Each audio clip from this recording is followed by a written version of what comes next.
అందరికీ నమస్కారం. శ్రీ గురుభ్యో నమః. ఒక యోగి ఆత్మకథ పరమహంస గారి యొక్క ఆధ్యాత్మిక జీవిత విశేషాలు తెలుసుకునే సందర్భంగా నిన్నటి క్లాసులో గోబీ పువ్వు దొంగతనం గురించి, అలాగే మన శరీరంలో ఉండే అణువులు, పరమాణువులు, కణాలు, శరీర శాస్త్రం, విజ్ఞాన శాస్త్రం, ఇవన్నీ గురించి మనం చక్కగా తెలుసుకున్నామండి. ఆ సంఘటన జరిగిన తరువాత ఒకరోజు వీళ్ళ ఆశ్రమంలో ఒక కిరసనాయిల దీపం ఒకటి కనిపించకుండా పోతుందండి. అది అందరినీ అడిగితే శిష్యుల్లో ఒక కుర్రవాడు దొడ్లో నూతి దగ్గర వెళ్ళడానికి ఆ దీపం తీసుకెళ్ళాడన్న విషయం వీళ్ళకి తెలుస్తుందన్నమాట. అప్పుడు శ్రీ యుక్తేశ్వరగిరి గారు ఏమంటారంటే, దీపం కోసం నూతి దగ్గర చూడండి అని చెప్తారు. చటుక్కున పరమహంస గారు అక్కడికి వెళ్తారండి. దీపం ఏమీ అక్కడ కనిపించదు. మొహం వేలాడేసుకుని వాళ్ళ గురువుగారి దగ్గరికి తిరిగి వచ్చేస్తాడు. అప్పుడు పరమహంస గారి యొక్క మొహం చూసి శ్రీ యుక్తేశ్వరగిరి గారు పగలబడి నవ్వుతారండి. ఎందుకు అంటే పరమహంస గారి యొక్క భ్రమ తొలగిపోయినందుకు. పరమహంస గారు అంటారు, ఇదేమీ లేదు, మాయమైన దీపం దగ్గరికి నిన్ను పంపించలేకపోయాను. అయ్యో, నేను సోది చెప్పేవాణ్ణి కాకపోతేనే అని మిలమిల్లాడుతున్న కళ్ళతో శ్రీ యుక్తేశ్వరగిరి గారు ఇలా అంటారండి. కనీసం సరైన షెర్లాక్ హోమ్స్ నైనా కాను అని. ఎందుకు అంటే గురుదేవులు తమ శక్తుల్ని ఎవరైనా సరే సవాలు చేసినప్పుడు కానీ, స్వల్ప విషయంలో కానీ ఎప్పుడూ ప్రదర్శించరు అన్న విషయాన్ని పరమహంస గారు అప్పుడు గమనిస్తారండి. కొన్ని వారాలు ఆనందంగా చకచకా ఆశ్రమంలో గడిచిపోతాయి. శ్రీ గారు మత సంబంధమైన ఊరేగింపు ఒకటి జరపాలని ఒక పథకం వేస్తారండి. ఊళ్ళో అలా పూరీ సముద్రపు ఒడ్డున శిష్యుల్ని తీసుకువెళ్ళి ఆ ఊరేగింపు నడిపించమని ఆయన పరమహంస గారిని అడుగుతారనమాట, వాళ్ళ గురువు గారు. పండగ రోజున అంటే కర్కాటక సంక్రమణం తెల్లవారినప్పటి నుంచే ఎండ పలమలా మాడుస్తూ వస్తుంది అప్పట్లోనే. వాళ్ళ గురూజీ కాళ్ళకు చెప్పులు లేని విద్యార్థుల్ని నిప్పులా కాలుతున్న ఇసుకలో ఎలా నడిపించమంటారు అని ఎంతో నిరాశగా పరమహంస గారు అడుగుతారండి. ఆయన అప్పుడు వాళ్ళ గురుదేవులు ఏమంటారంటే, నీకు ఒక రహస్యం చెప్తాను. ఈశ్వరుడు ఆకాశంలోకి మబ్బుల గొడుగును పంపిస్తాడు, మీరంతా సుఖంగా నడుస్తారు.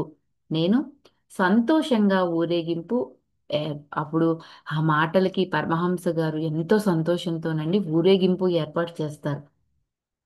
వీళ్ళ బృందం సత్సంగం ఉంది కదండి. సత్ అన్న దానికి వ్యాచార్థం ఏంటి అంటే అస్తిత్వం.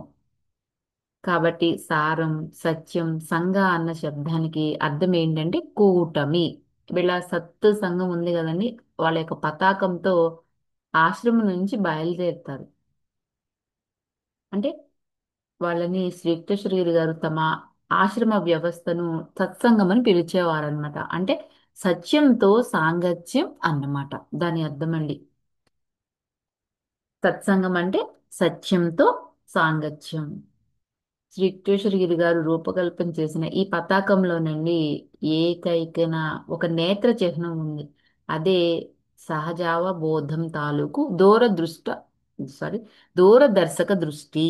ఆ యొక్క సింబల్ దేని చూపిస్తుంది అంటే మన యొక్క దూర దృష్టిని చూపిస్తుందంటండి. ఎందుకంటే అది నీది ఒక్కటే కన్ను అయినట్లయితే, అంటే నీది ఒక్కటే కన్ను అంటే ఏకాగ్రత, నీ దృష్టంతా ఏకాగ్రతమైతే నీ ఒళ్ళంతా వెలుగుతూనే నిండుతుంది అని అర్థం అండి. అది బైబిల్లో ముత్తయి 6:22లో గాఢంగా ధ్యానం చేసే సమయంలో నుదుటికి నడుమ ఒంటి కన్ను లేదా జ్ఞాన నేత్రం కనబడుతుంది. సర్వదర్శకమైన ఈ కంటిని గురించి పవిత్ర గ్రంథాల్లోనండి మూడో కన్ను అని, తూర్పు చుక్క అని, లోపలి కన్ను అని, అలాగే స్వర్గం నుంచి దిగి వస్తున్న పావురమని, అంతేకాకుండా ఆ శివుడి యొక్క మూడో నేత్రం అని, సహజావబోధ అంటే అంతర్జ్ఞాన నేత్రమని, ఇంకా ఎన్నో రకాలుగా దీనిని ప్రస్తావించారనమాట. వీళ్ళు ఆశ్రమం విడిచి బయటకు వచ్చారో లేదో, ఏదో మాయా ఇంద్రజాలం ఏదో చేసినట్టుగానండి ఎంతో మలమల మాడుతున్న ఆ ఆకాశం అంతా కూడా మేఘాలతో నిండిపోతూ మొదలు పెడుతుంది. అందరూ కూడా ఎంతో సంభ్రమ ఆశ్చర్యాలు ప్రకటించగా ఆ నగర వీధులన్నీ కూడా ఆ మలమల మాడుతున్న ఆ సముద్ర తీరాన్ని ఎంతో చల్లబరుస్తూ సన్నటి జల్లు ఒకటి కురుస్తుందండి.